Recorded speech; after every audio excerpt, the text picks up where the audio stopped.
आणि थेट आपण अधिक माहिती जाणून घेणार आहोत आपले प्रतिनिधी गिरीश गायकवाड यांच्याकडून. गिरीश,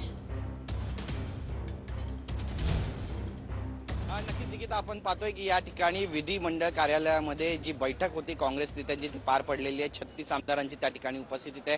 7 आमदार जे आहेत ते अनुपस्थित आहे, पण आत्ताच अतुल लोंढे यांनी येऊन सांगितलेलं आहे की 4 आमदार केवळ अनुपस्थित आहेत. त्यामुळे ते 3 आमदार या ठिकाणी पोहोचले आहेत का, हा अत्यंत महत्वाचा विषय आहे. सगळ्यात महत्वाचं म्हणजे अवघ्या काही वेळामध्ये हे सगळे जे आमदार आहेत ते चंद्रकांत हंडोरे यांचा उमेदवारी अर्ज भरण्यासाठी विधिमंडळ सचिव जितेंद्र भोळे यांच्या कार्यालयात पोहोचणार आहेत. बैठक संपलेली जवळपास 1.25 तास ही बैठक सुरू होती आणि या ठिकाणी पक्षानं आपली जी भूमिका आहे आणि कशा पद्धतीनं या ठिकाणी आपलं समर्थन जे आहे ते चंद्रकांत हंडोरेंना द्यायचं आहे ते त्याबद्दलची माहिती दिलेली आहे. त्यामुळे ही बैठक झालेली आहे. यामध्ये शिवसेनेचे काही नेते, शिवसेना उभाटा गटाचे देखील काही नेते उपस्थित असल्याची माहिती आहे. आपण पाहतोय त्या ठिकाणी जे व्हिज्युअल्स दिसत आहेत आपल्याला, जे चित्र दिसत आहेत त्यामध्ये बरेचसे शिवसेनेचे जे नेते पदाधिकारी आहेत त्यांची देखील उपस्थिती आहे. यामध्ये बाबा सिद्दीकी यांचा जो मुलगा आहे झिशान सिद्दीकी तो अनुपस्थित आहे. त्यासोबतच असलम शेख अनुपस्थित आहेत. आपली काही जी माहिती आहे ती त्यांनी दिलेली आहे. आपण का अनुपस्थित राहिलेलो आहे याचं कारण देखील त्यांनी सांगितलेलं आहे.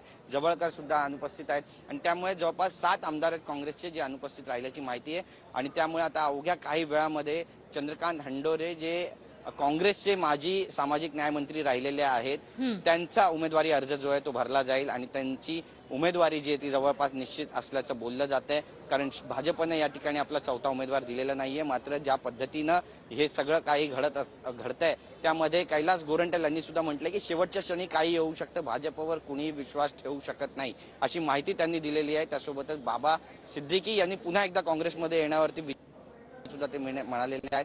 फौरन भाषेमध्ये त्यांनी बाबा सिद्दीकी यांना